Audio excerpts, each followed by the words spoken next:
Welcome to The Right Focus, a podcast for writers, newbies, and veterans, and everyone in between. We're hosted by Emma Lee with the assistance of Remy Black and Edie Rooms, all from Writers Inc. Books. Our focus is productivity, process, craft, and tools.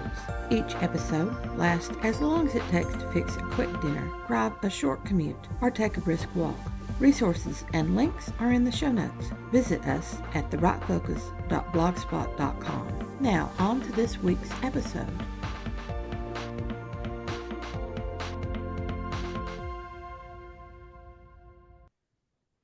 Why don't you introduce yourself? I've talked to you about, I've called you Liz, I've called you Elizabeth. So introduce yourself to us. My writing name is Elizabeth Zelvin. Everybody calls me Liz, but if you're looking me up and looking my books up, make it Elizabeth. Okay. I've been a writer since the age of 7, which is many, many years ago. And I've been using tech really for at least 50 years. Since I started writing poetry, I type, I keyboard, and ever since the internet came into the picture, I have integrated tech with my writing community, my writing process, and everything about it. So I have lots to say. Okay, so let me back up. You're a poet also. So I want to ask you. Mystery writer, a writer of historical fiction, a writer of Jewish fiction, and a very versatile writer. I'm finding that with a lot of writers that we venture into all these different corners of writing and we don't limit ourselves very much. Well, we try to limit ourselves so that we can put out books within a series or under a particular genre or something. But what I want to ask about your poetry is, are you free verse or are you structured verse, pure verse? Not structured at all. Okay. I couldn't connect with poetry until I discovered the feminist women writers like Sylvia Plath and Anne Sexton, who spoke to my experience which was after college when I didn't get poetry at all. On the other hand, although I was an English major, and after college, I jumped the wall and ran off with mysteries and genre fiction. But I became a therapist in midlife, which has certainly informed my writing. And one of the things I feel about both Sexton and Plath is that they could have used a good therapist, and Sexton certainly a 12-step program in today's medications. That's true. That is true. I think they used their poetry to work through a lot of their problems and their issues, or in the case of Sylvia Plath, not quite working through her problems and issues. Well, I think it's more interesting to speak from the heart and from personal experience. Yes. And I think that it's often used as a put down of women writers. And I think that's a terrible mistake. And even certainly one of the things I've done, and, I'll go back to that old feminist tag of the second wave, which is where I fit in politically. The political is personal. That I have always written. It isn't, for the market or to get rich and famous, which is a good thing because I didn't. But I have always written because I have something to say. Right. And it's that has taken me from poetry to fiction and back to poetry. I have a new book making the rounds right now, which is called The Old Lady Shows Her Mettle. I'm hoping that will come out in a year or so. And I have always had something to say. And whether I'm saying it through poetry or songs or mysteries or urban fantasy, it really is because I have something to express. And that also has taken me to be more and more Jewish in my fiction, which is something I absolutely no interest in and never thought I would. And really, it's very late in life that I've experienced any anti-Semitism in the society that has touched me in any way. And it's made me mad. And, all of a As it sudden, should. I'm identifying myself as a Jewish writer and writing, among other things, and I have used the poetry to work through many of my feelings about this as a woman who's older enough to say exactly what I think, even if it's different from what everybody else is saying. Right. All the contradictions and all the conflicting feelings that have come out around that. Right. And at the same time, my historical series, the Mendoza Family Saga, which came to me, the beginning of it came to me in a dream where I dreamed of a young Jewish sailor sailing with Columbus because the Jews were expelled from Spain in 1492, the same day that Columbus sailed on his journey of discovery. So this young man, Diego, who's a Sephardic Jew, I don't know anything about Sephardic Judaism, I wake up, he's beating on the inside of my head, saying, let me out, let me out. And oh God, I can't stand research. And this is really where tech comes in, because in my day, in my childhood in the 50s, we would ask my father, what does it mean? Tell us about this. He would say, look it up. And to look it up, you had to go down into the cold basement and open one of the heavy volumes of the encyclopedia. And we didn't want to do it. Why can't you just tell us? Well, I didn't want to do it, but Diego wouldn't let me alone. So I scribbled a note. The next morning, I go to the internet. And within half an hour, I had discovered that I could find not only enough to write my first short story about Diego and what eventually became an even more fully developed set of 2 novels and many short stories stretching all the way to the 1520s, 1530s, and the reign of Suleiman the Magnificent in the Ottoman Empire. About his sister Rachel, but I found everything I needed to know about the Santa Maria and the 3 ships that sailed on the first voyage. But there were passages from Columbus's logbook right online within half an hour. I had a huge fund of information. And the story started coming to me in Diego's voice, which is very different from the voice of my contemporary character, Bruce Kohler, who is a recovering alcoholic in today's New York. Well, it was today then. Now people tell me it's a period piece. I started writing it in the 1980s. I didn't know it would take so long, but very different voice. And there it was. And I fell in love with research at about the age of 70. And my husband, who's a history lover, I told you so, I told you so. I know lots of history, but I got it from reading novels my whole life.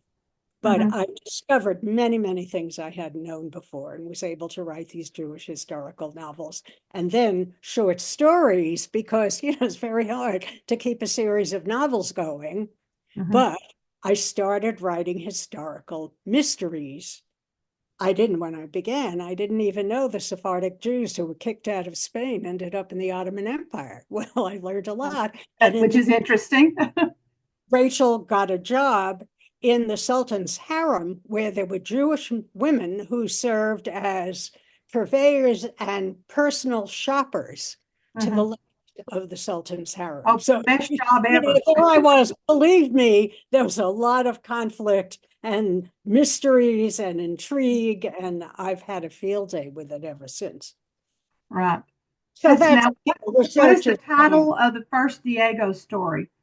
The first Diego story was called The Green Cross, and in fact, it was a detective story with Columbus as The Kindly Detective, and that was published in Ellery Queen's Mystery Magazine. And then, there was more to say, and then I needed a novel. There was more to say, and then I needed another novel. Voyage of Strangers, Journey of Strangers was the two novels. And then, I had a third novel, but I didn't have a publisher. So it never happened. But I started writing the stories about Rachel, which was set later when she had spent 20, she had a family, she had children, and she still had this wonderful job. So those stories were all, the first one was called A Disturbance in the Harem. It was published in Black Cat Mystery Magazine, and a number of them have been published in Black Cat. In fact, there are two more coming, but the ones that have been already out have been published as a collection of short stories, Rachel in the Harem. Right. The Mendoza Family Saga short mysteries, and those are available on Amazon. That's one of the collections. Rachel in the Harem. I definitely want to Rachel get in the that. Harem, and that's all the Rachel show. She solves mysteries with the chief eunuch of the harem, who was actually a historical figure, although they don't know anything. I don't think anything's known about him personally, but I made up my own chief eunuch, and he and Rachel become friends because they're two very, very interesting people where, she's the only woman who comes in and out, and she's also the only woman he has daily contact with who isn't a twit. So Right. he solved this, that he doesn't want to come to the Sultan's attention, that he really needs to fix it. So you made use of well, in poetry we call it poetic license, but this would be narrative license. I made up my own Ottoman Empire. I made up my own Jewish characters. But in fact, in the first novel, Voyage of Strangers, I had two very, very good source material, a lot of source material. Right. And in the first book, which was really about the what happened after the expulsion of the Jews in Spain, and on the second voyage to what was then called the Indies, which was the 2 years, 1495, 1493 to 1495, that saw that basically the genocide of the Taino people in the Caribbean. Right. So I did have something to say about that. And I also had this Jewish brother and sister who were looking at it happening from the outside. They fall in love with this indigenous people who have this culture based on generosity. And they're helpless to protect them when they see them being destroyed by the Spaniards. Columbus was the only Italian, except for this childhood friend of his who was a horrible person. He's running around raping young maidens and saying ho, ho, ho, ho, and going home and writing a memoir about it. But every single historical character, was about half the characters in that novel, Voyage of Strangers, was exactly where he was in real life, doing exactly what he did in real life every single day. And I wove my fictional characters in among them. Right. And that's the glory of using the internet and the technology of the internet. Whereas it might take you months if you were going, as we grew up with the old-fashioned library, where you would have to go through the reference section and you would scan the shelves looking for books, or you would go into the card catalog and try to find all this information, and it was just very difficult to find. And my mother, who was doing historical research, she had to get interlibrary loans. And so it would be weeks while she would be waiting for a book to come. And then she'd skim through the book and realize, oh, this had nothing at all that I was looking for. And then she'd be on the search for another book. But that's just the tip of the research, is just the tip of the iceberg. The first thing I did before I had even published, I was invited to become part of a group mystery blog. It was called Poe's Deadly Daughters. And there were some wonderful writers who were part of it. And that was where both my regular blogging and my networking started. I remember one of the people I interviewed, and I never would have had the guts to make friends with her, or if, in fact, she did blurb my first Bruce Kohler book, Death Will Get You Sober. But I never would have asked her to blurb my book. She was an author that I had revered, and all of whose novels, one was an Edgar winner, that was set in New Orleans. Her detective was Skip Langdon, who was a New Orleans cop. And but I asked her if she would like to be interviewed for Poe's Deadly Daughters, and eventually we became friends.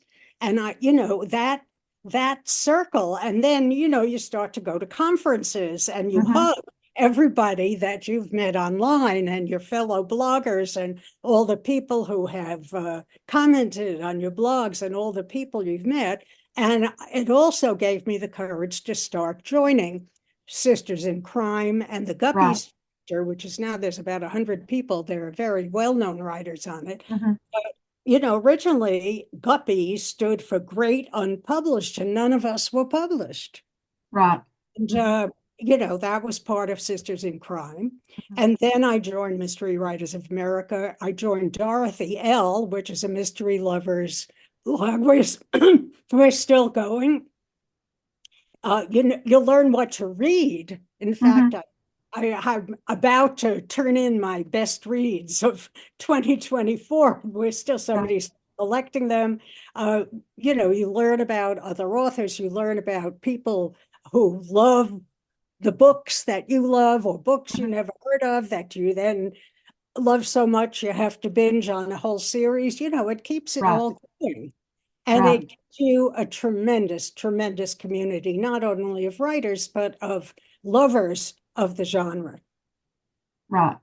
So, always had writers are never alone when you have the internet. Yes. And the technology, the internet, allows you to connect and network in ways that you never would have before. I was reading Techniques of a best-selling writer, which was focused on Earl Stanley Gardner. And the first 6 chapters are focused on the difficulty he had finding people who were interested in writing for publication, and finding a mentor who could help him grow in his skills and knowledge, and the difficulty that he had connecting with professionals in the business and finding ways to learn from them as well. And today we've got the internet, and we can use email and message boards and Sisters in Crime, and the Guppy chapter as part of that. And all of those are very helpful to us, and we didn't have those.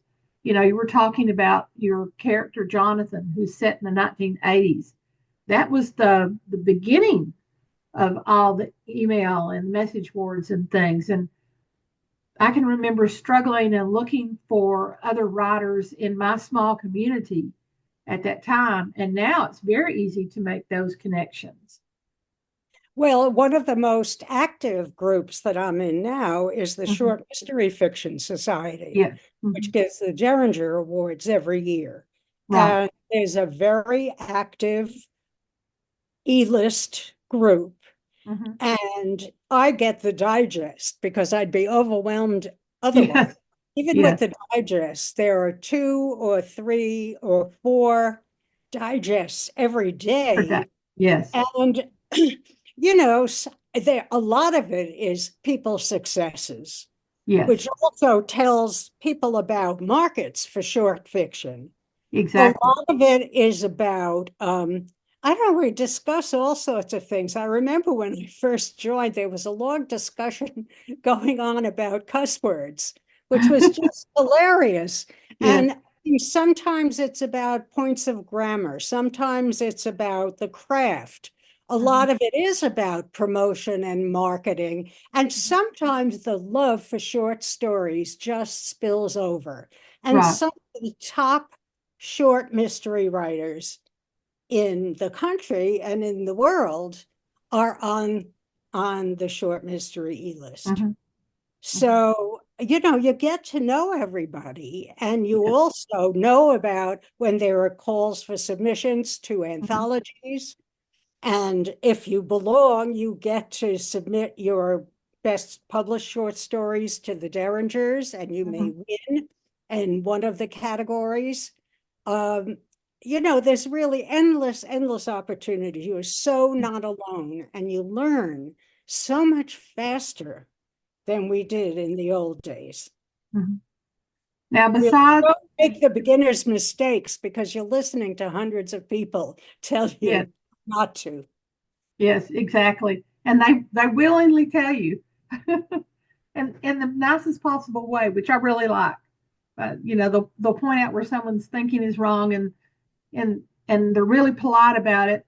And then they go on and say, "This is the way you need to be doing it." And they just lay out the steps, and you go like, "Yes, yes." I didn't ask that question myself, but I needed to know that information, and it's so vital to get that kind of information. So besides the internet for research and the internet for communication and networking and finding out information, how else do you find that you use technology? Did you use Yes, I thought as an editor and Mm-hmm. as someone who gets editor, let's talk about track changes in Right. work. I love track changes. Mm-hmm. And I've edited 2 anthologies. And I'm also a lifelong editor. I learned at my mother's knee. She was a lawyer and a legal editor when I was growing up because she was working from home. And I remember, when she had physical index cards, 3x5, and I would alphabetize them for her on the dining room table. She got paid in those days for doing her own index. And I have, dealt with people who didn't know how to format, didn't know how to use track changes. And I have done 2 anthologies. One was called Me Too Short Stories, and the other was a Sisters in Crime anthology with the New York chapter. And it was, it's right up here, Where Crime Never Sleeps. It was about New York, stories about New York. Right. Where I was able to not only have people contributing stories and my telling them how to fix them, we created a community of contributors to the anthology because we were going back and forth, having a dialogue through the suggestions, the comments, I really said, and in fact, I wrote 3 articles about the process of editing an anthology as a way of forming a community, which is very appropriate for Sisters in Crime, which is that organization for the Sisters in Crime, the National Sisters in Crime quarterly online magazine, talking about just that. So obviously I had a lot to say about that. And that's knowledge that gets disseminated because you get a chance to talk about it. Right. You can start a dialogue in a variety of different ways. And you can spread information in a variety of different ways. Now, how did you get into working with the track changes, and what do you find most beneficial about it? Well, I got into it because, with Ellery Queen and Alfred Hitchcock's mystery magazines, your story has to be perfect before they'll accept. You don't, they won't edit you. They just pick your story out of the, 5,000 a year that they see. But Black Hat Mystery Magazine, which has taken all my Rachel mystery stories, and a number of standalone stories, Michael Bracken, who's the editor, loves track changes. So the first time he accepted one of my stories, and I thank God he doesn't give me a lot of corrections, but it comes with all the track changes things on it, the things that he changed, and he says, tell me what you don't agree with, and we'll discuss it, and tell me what's okay with you. And some of it is style stuff, and some of it is somebody has a question. Something I thought was perfectly clear doesn't seem clear to him. Mhm. or something. There was either a story that just came out in Black Cat Weekly, which is an online magazine, Mhm. and it's a standalone story. And the protagonist, first person protagonist in the Hamptons, has a Jewish grandmother. Mhm. And the grandmother says about the sister, who's very, very, very pretentious. She Mhm. says she's going to find the promised land in the Hamptons. He changed Hamptons to Hamptons. And I have to say to Michael, who lives in Texas and isn't Jewish, no, no, no, change it back. That's the Yiddish accent. It's supposed to be Hamptons. And while I was looking at it, I realized, and this was the final edit, I said, she shouldn't have said land in that. She should have said lent, Lendt. So please change that too. And that went in comments on track changes, luckily in time for him to Right. change before the story was published. And Black Cat Weekly, in fact, is an online publication of Wildside Press. So Mhm. all of that happened online. I don't print out anything anymore. Mhm. Not first drafts, not final revisions, not even to, take a pencil to it. I do everything on track changes. That's amazing because I still do a physical printout when I'm doing my proofing and editing stage, and then I make all my marks on the printed out manuscript. Um, I just get tired of staring at the screen. Well, I was surprised. I never thought I would because I was a professional editor in the Mhm. 70s and 80s, and I know all the printers' symbols that they Mhm. don't use anymore, before they switch to digital, but I don't need them anymore. Right. Perfectly comfortable, and it goes very quickly, and I Mhm. can see it. I can see it. Sometimes I just edit seeing it on the screen and changing it, and then there's usually one revision where I'll put it on track changes so I can see those crossouts and those different colors, and I Mhm. can, get an idea of what it is I'm revising and how many changes I'm making. And then for the editor, I can, make the comments and have the dialogue and ask the questions or answer the questions. Now, do you do that with your poetry as well? Do you? I don't use track changes, but I do type the poetry. Mhm. Yeah, I'm trying to think if I use track because the other thing that I've done, my first two books of poetry, I Am the Daughter, was published in 1981. Mhm. And Gifts and Secrets was published in 1999. And Right. since I'm going to have the new book coming out, I don't know when because, it's out on submission to, it's still, I've gotten a few rejections. I still have Right. more than a dozen places that are Mhm. looking at it. And, if none of them take it, it's very hard to publish poetry. I'll just do it myself, which because self-publishing is not stigmatized the way it was 10 or 20 or 40 years ago. So That's true. Mhm. hell with it. I want it out. It says what I wanted to say. I don't think there are too many 80-year-old Jewish poets saying what I have to say who are such accomplished poets with such a history. Right. So while I was at it, I decided I'm going to do new e-editions. There've obviously never been e-editions of these old Mhm. books of poetry that have been out for 40 years. Right. So what I did is I retyped the whole books of poetry online, and while I was at it, I revised. There are a couple of lines there I've been wanting to take out for 40 years. Mhm. You know, And you get the but chance. a few revisions. There Mhm. was one word that my editor in 1981 insisted on changing, and I couldn't change his mind. He wanted to change something, he changed one word. When Mhm. I did readings, I did many readings live in the old days. I Mhm. have never once said it the way he changed it. I've always said it the way I had it. I changed it. So you can look at the new e-editions of my poems Mhm.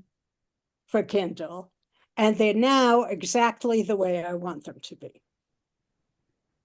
And I was able to do the covers. Now, here's another thing you can do online. I design new covers, and I design covers. In fact, I forgot that we were going to be a podcast, so I did. I don't. You can't see it's backwards, but this is No, wait, Death. I can see it. Yeah. Yeah, Death Will Keep You. It looks backwards to me. Death Will Keep You Sober.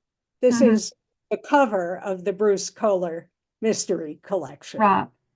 Mhm. And then, and I designed a cover for that and the Rachel in the Harem. And the third collection, which is my urban fantasy mysteries, which are also a lot of fun. And they're called Emerald Love, which is the stage name of Amy Greenstein. She's a nice Jewish girl who's a shapeshifter and a country artist. Right. Now And that's interesting combination. yes, it is. And I find that my favorite books are many of my favorite books across genre.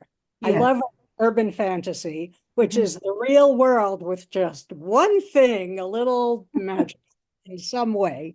And mystery is the market and the community that I know. Mhm. So I've combined the two. And I'm also a singer-songwriter.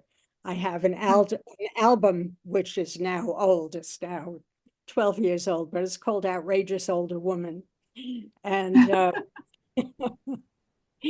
so I know that world. Right. And so I have a lot of fun with those two. Have you thought about doing audio book versions of your poems, of your poetry books? No, because the production is a big production. I don't have the money to put into it. I actually am reading. I've read the whole Mendoza Family Saga bit by bit, and I'm Mhm. reading the Bruce Kohler stories right now aloud to an audience of one, a dear friend lives in Texas and who has macular degeneration. She's losing her Right. vision. Mhm. And it's just what in Jewish culture we call a mitzvah. I'm doing it as a good job. I feel like she is the most wonderful audience. She appreciates everything I write. She gets excited at all the suspense and she Mhm. laughs at all the jokes. So the two of us are having a wonderful time. I couldn't have a better audience. And I'm not recording it. I don't want to spoil it, just between her and me. And we Right. actually went through both novels and all the short stories in the Mendoza saga. And we It's a have pity lots that to go. you're not turning. I would love to hear your poetry in your voice, um, and listen to that Well, while if the I'm new book, posting something. yeah, if the new book comes out, I think I'll do online readings.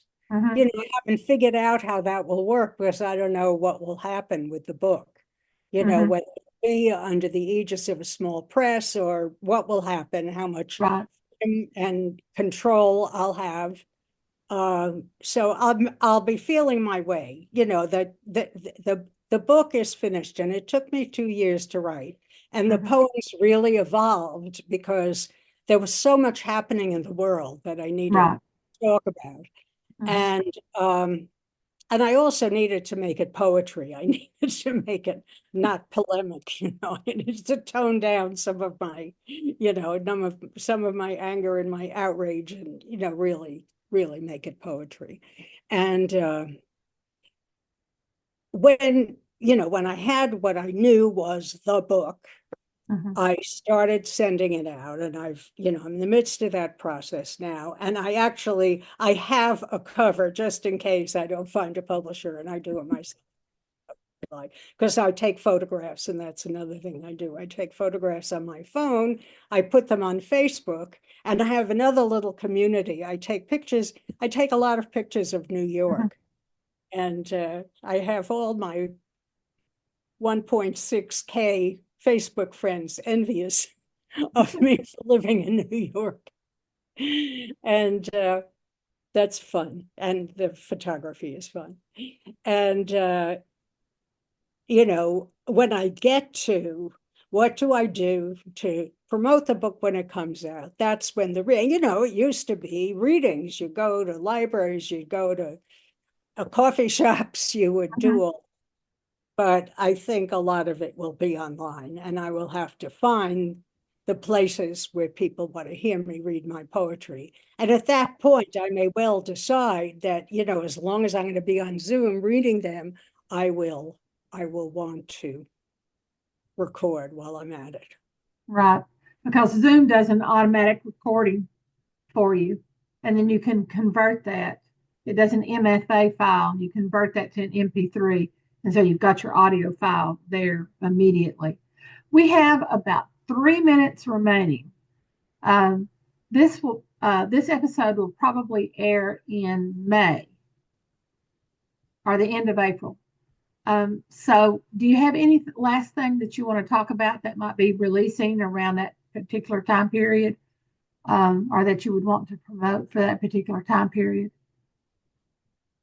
Well, it all depends. The only thing that I'm sure will be coming out are 2 more Rachel stories in Black Cat magazine.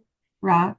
I don't know when they'll be coming out. The market, even for established markets, is so uncertain. Right. On April 15th, I have a flash story coming out in Yellow Mama, which is a wonderful e-zine that takes both poetry and mystery stories and light, short but dark. And by May, I may know if I have a small press publisher for The Old Lady Shows Her Mettle. But the books that are out now that I am eager to have people look at, if they read on Kindle, and you can read on Kindle anywhere, yes, are the 3 collections: Death Will Keep You Sober, Rachel in the Harem, and Emerald Love, Shifting Country Star, and the 2 existing poetry books, I Am the Daughter and Gifts and Secrets, and they're all for Kindle by Elizabeth Zelvin. Right. So thank you, Elizabeth, for being on my podcast. This has been a wonderful interview. Thank you. Thanks for listening to The Rock Focus, a podcast for writers at all levels, hosted by Emma Lee from Writers Inc. Books, assisted by Remy Black and Edie Runes. Our focus is productivity, process, craft, and tools. Music is licensed through Audio Jungle, called Background Music Loop. Its creator is Alexander Polishchuk, known on Audio Jungle as Plastic 3. The music comes in different iterations.